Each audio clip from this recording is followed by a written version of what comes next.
સુરેન્દ્રનગરની હાલત કફોડી બની છે કારણ કે છાસવારે ગોળીબાર અને હત્યાની ઘટનાઓ સામાન્ય બનવા લાગી છે।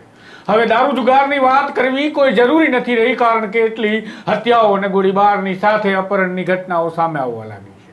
લાંબા સમયથી ગોળીબાર, હત્યા અને ધમાલ સાથે અપહરણ પણ સુરેન્દ્રનગર વાસીઓની રાતની ઊંઘ બગાડી રહ્યા છે, પણ પોલીસને મોજ પડી રહી છે તેવા આરોપ સામે આવી રહ્યા છે। કારણ કે આરોપ છે ગુનેગારોને છાવરી પોલીસ પૈસા બનાવવામાં વ્યસ્ત છે અને તેના કારણે ગુનેગારો હવે પોલીસના ભયથી મુક્ત બની ગયા છે। એવામાં આજે દસાડાના પાટડી નજીક એસએમસીની રેડ થઈ, જેમાં 5 મહિલા સહિત 30 જુગારીઓ પકડાયા અને કહેવાય છે આ જુગારધામ કોઈ પીઆઈના ભાઈનું છે। ત્યારે વિગતે સમજીએ સુરેન્દ્રનગરની આ પોલીસ વ્યવસ્થા જે હવે ભાંગી પડી છે તેને। વૈષ્ણવજન તો તેને કહીએ જે પીડ પરાઈ જાનાને રે। નમસ્કાર, હું છું આપની સાથે તુષાર બસિયા। નવજીવન ન્યૂઝમાં આપનું સ્વાગત છે। સુરેન્દ્રનગર જિલ્લાના પોલીસ વડા ગિરીશ પંડ્યાના તાબાના વિસ્તારો હવે જાણે ગુનાનો અડ્ડો બની રહ્યા હોય તે પ્રકારની સ્થિતિ છે। આમ પણ સુરેન્દ્રનગર પહેલાથી જ ખનીજ ચોરી, નકલી તેલનો કારોબાર અને ઓવરલોડ ટ્રક તેમજ દારૂની હેરાફેરી માટેનું હબ માનવામાં આવતું હોય, મોટાભાગની પોલીસની ઉપલી આવક ત્યાંથી જ આવતી હોય છે એવું લોકોને લાગે છે। પણ હવે તો મોતનો ખેલ, અપહરણ અને જાણે ગેંગવોર હોય તેમ ગોળીબારની ઘટનાઓ સુરેન્દ્રનગર પંથકમાં શરૂ થઈ છે, જેના કારણે નાગરિકોના તાળવે જીવ ચોંટી ગયા છે કે હવે બચીશું કે કેમ। સુરેન્દ્રનગરના 3 મહિનામાં થયેલી હત્યા અને ગોળીબારની વિગતો માટે પોલીસનો સંપર્ક અમે દિવસોથી કરીએ છીએ, પણ રીડર પીએસઆઈ પાસેથી હજુ સુધી કોઈ વિગતો મળી રહી નથી। પરંતુ તાજેતરના સમાચારો જોઈએ તો ચોંકી જવાય, કારણ કે 15 દિવસ જેટલા સમયગાળામાં 5 હત્યાની ઘટના સામે આવી છે। એ પહેલાની આપણે કોઈ વાત નથી કરતા, એમાં પણ એટલી હત્યાની ઘટનાઓ છે જ, જેમાં સૌથી ચર્ચાસ્પદ ઘટના રહી છે જોરાવરનગરની હત્યાની ઘટના, જેમાં વેપારી જીતુભા ગોહિલને 3 ગોળી મારી 4 શખ્સોએ મોતને ઘાટ ઉતારી દીધા હતા, કારણ કે વેપારીએ ફટાકડાના પૈસા માંગ્યા હતા। બાદમાં 7 નવેમ્બરે પ્રેમ પ્રકરણના કારણે એક સાથે 3 હત્યાઓ નિપજાવી દેવામાં આવી, જેમાં ગોગાભાઈ બજાણિયા, ભાવેશ બજાણિયા અને મંજુબેન બજાણિયાનું મોત થયું હતું। આ ઘટનામાં પોલીસે બહાદુરી બતાવવા હત્યાવાડીમાં થઈ હતી, પણ થાનગઢ શહેરમાં આરોપીઓનું સરઘસ રિકન્સ્ટ્રક્શનના નામે કાઢી પોલીસની ઇજ્જત બચાવવાનો નિષ્ફળ પ્રયાસ કર્યો હતો। આ બાદ 14 નવેમ્બરના રોજ રાજકોટના યુવકને બોલાવી દારૂની મહેફિલ બાદ મોતને ઘાટ ઉતારી દેવામાં આવ્યો, જેમાં ચંદન પરમાર નામના યુવકનું મોત થયું છે। આ અગાઉ જોવા જઈએ તો લીંબડી ડિવિઝનમાં ચોટીલામાં અપહરણ, ફાયરિંગ અને સાયલામાં તો ધાણીફૂટ ફાયરિંગ, જાણે ગેંગવોર હોય એવી ઘટનાઓ સામે આવી ચૂકી છે।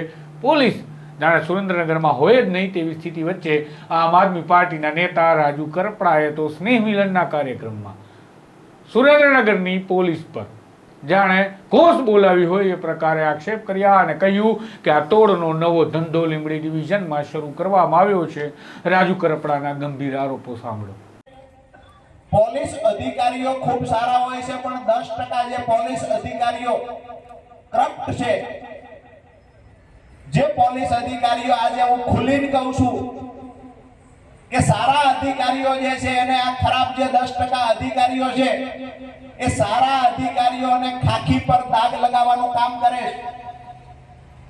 તો અહીંયા સ્નેહ મિલન કાર્યક્રમમાં આજે જ્યારે મળ્યા છીએ ત્યારે હું કોઈ પર વ્યક્તિગત આક્ષેપ નથી કરતો, પણ સુરેન્દ્રનગર જિલ્લાની અંદર જે અમારા અનુભવો અત્યાર સુધીના રહ્યા છે, જે અમને ફરિયાદો મળી રહી છે, તો એમાં લીંબડી ડિવિઝન અંદરમાં આવતા અમુક પોલીસ સ્ટેશનોની ખૂબ વધારે ફરિયાદો મળી રહી છે। એસપી સાહેબ, ડીઆઈજી સાહેબ અને આઈજી સાહેબને આપણે ચેતવીએ છીએ કે તમારી નીચેના જે અધિકારીઓ અહીંયા આરોપીઓ સાથે, અમે ક્યારેય આરોપીઓનું સમર્થન નથી કરતા, પણ કોઈએ 2 લાખ રૂપિયાની ખંડણી લીધી હોય એને નહીં મારવાનો અને ફુલેકું નહીં કાઢવાના। જો 5 લાખ રૂપિયા પોલીસ લેતી હોય તો ખંડણીખોર કોને કહેવો જોઈએ? તો લીંબડી ડિવિઝનમાં અમુક જે પોલીસ સ્ટેશન છે, અહીંયાથી આપણે ડિવિઝનના મુખ્ય વડાને સાવચેત કરીએ છીએ કે જ્ઞાતિવાદના પક્ષપાતમાં કે હાથો બનીને કામ નહીં કરતા। અને ખુલ્લીને કહું છું કે ભાજપનો જિલ્લા પ્રમુખ જે કોઈ હોય એના ખોળે બેહવાનું કામ નહીં કરતા, નહીતર બચાવવા કોઈ ભાજપનો નેતા નહીં આવે. અહીંયા વ્યવસ્થા પરિવર્તનની લડાઈ લડવા બેઠા છીએ. અમે વ્યક્તિગત આક્ષેપ નથી કરતા, પણ જે લોકો ખાણો બંધ કરાવે, તમારા દારૂના અડ્ડા બંધ કરાવવાની તાકાત ધરાવે છે. રાજુ કરપડાના આ ગંભીર આરોપોની વચ્ચે ગઈકાલે મોડી રાત્રિના સમયે પાટડીના વેલનાથનગરમાં એસએમસીની ટીમનો દરોડો પડ્યો હતો. જે દરોડામાં પાટડી પોલીસ સ્ટેશન હેઠળ આવતા વિસ્તારમાંથી એસએમસીએ જુગારની ક્લબ આખી પકડી પાડી. સાથે 30 આરોપી, જેમાં 5 મહિલા પણ સામેલ છે, તેની ધરપકડ કરવામાં આવી અને 3 વાહનો, 26 મોબાઈલ ફોન, 4,58,000થી વધારેની રોકડની રકમ પણ એસએમસીની ટીમે કબજે કરી આગળની કાર્યવાહી કરી હતી. વળી ચર્ચાઓ ચાલી રહી છે કે આ જુગારધામના કરતા હરતા સંચાલક પોલીસ ઇન્સ્પેક્ટરના ભાઈ છે અને તેના કારણે આ જુગારધામ વધારે ચર્ચામાં છે. ખેર, એ અંગત મામલો હોય, હાલ ચર્ચાનો વિષય નથી, પણ સિલસિલાવાર આ ગુનાખોરીની ઘટનાઓ બાદ સુરેન્દ્રનગરમાં શું ચાલી રહ્યું છે વિચારો. તમને લાગે છે કે સુરેન્દ્રનગરમાં પોલીસ તંત્રની વ્યવસ્થા ભાંગી પડી છે તેવું કહેવું અતિશયોક્તિ ભર્યું છે કે પછી બરોબર છે અને વાસ્તવિકતા છે કે સુરેન્દ્રનગરમાં પોલીસ તંત્ર પડી ભાંગ્યું છે? કમેન્ટ બોક્સમાં જરૂરથી મંતવ્ય જણાવજો. આ પ્રકારના અહેવાલો, પડદા પાછળની કહાની, સમાચાર, પૃથ્થકરણ અને બધું જે તમને મળવું જોઈએ એ આપવાનો નવજીવન પ્રયાસ કરે છે. માટે જોડાયેલા રહેજો આ ચેનલ સાથે. નમસ્કાર. વૈષ્ણવજન તો તેને કહીએ જે પીડ પરાઈ.